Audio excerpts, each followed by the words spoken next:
Today, boys and girls, we are cutting a fuel door in the back fender on the 65 Chevrolet.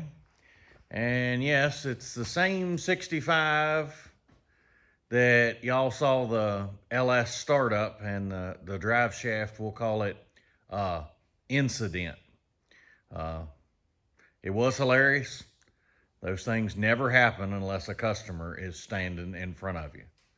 And yeah, he was the one that hit the key, so we'll say it was his fault, even though it wasn't. It was my fault, but still, it was hilarious. All right, but we're cutting the fuel door, and we ordered it from Tanks Incorporated, and there's the part number, FFD-S, and the S is for straight. And we'll show you, this is what it looks like when you get it. And you can see I drilled the spot welds out and took the lid off, because the S in the part number stands for straight. Now evidently, maybe Rod Lids, that's whose instruction sheet was in this jewel. Evidently, maybe they make it for Tanks. I mean, it's got Tanks gas cap in it, but who knows? Maybe Rod Lids makes the hinge, this little guy, and maybe Tanks puts together. I'm not sure. Anyway, none of that matters. So what I did, since this fender has a slight crown both ways, both directions. Oop. Let me get back from it a little bit here. It has a curve in both directions. It is not,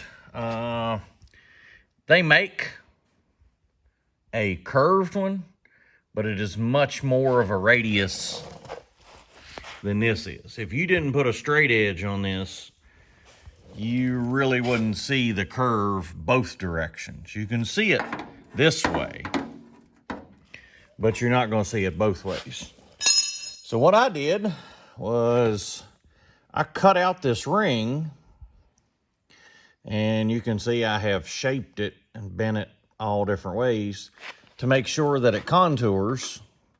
And what you can do is I put line marks to line it back up where it goes, where it sets in there nice and flush. And I'm going to weld it in, and then we're going to line up the hinge on the door and put the box on the inside. So basically we did everything the kid did. We just took the lid off of it and cut it up just to fit our fender. So let's get started. We'll spot weld that in first. And I put a zip tie on the hinge to make it easier to mock up, because the spring actually is pretty powerful. On that little hinge right there, it's enough to hold it off. Even though you put a magnet on it, that spring is enough to kick the whole door in. So little zip tie is helping me out at the moment for mock-up. We'll cut it off when we get ready to do the spot welds. But yeah, let's drag the welder over here, and we'll do a couple tack welds to hold this jewel in place. Okay, so we got it tack welded in there, and we'll insert the box in from behind. We'll give you an idea of what this is going to look like. We still got to put the hinge in the door, but I'm going to finish welding. I'm going to do, tack here, tack, tack, tack, slowly around so I don't warp the fender. But I'm going to get that finished out before I put the box on the back, because then, just in case I want to weld on the back, I won't be able to if the box is in the way.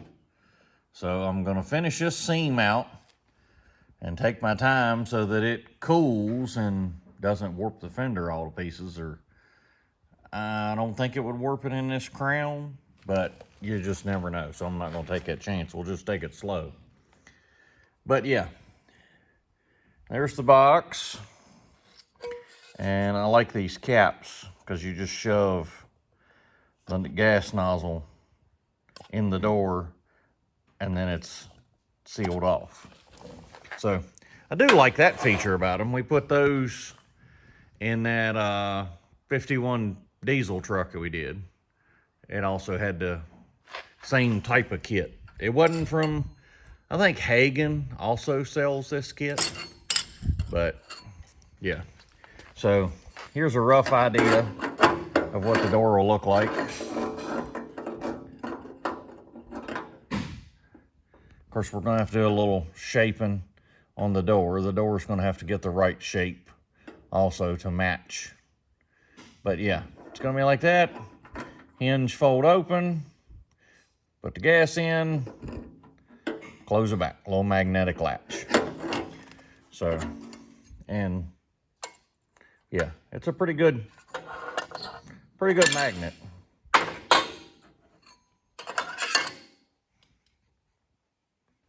Okay, so you can see we have the flange in the fender now, and she finished out pretty good.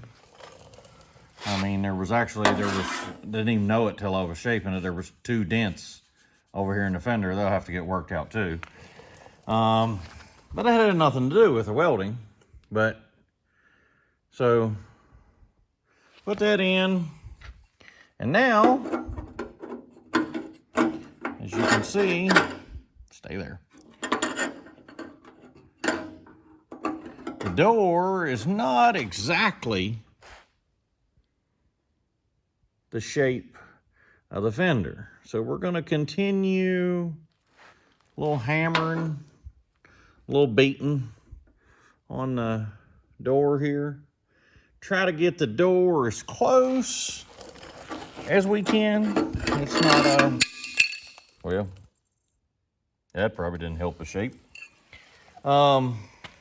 But yeah, we're going to beat and bang on it a little bit more and see if we can get it close. So y'all hang on while I drop it a couple more times and beat it with a hammer. So we'll see when it's more presentable. Okay, we wanted to wrap up what we did on modifying the fender.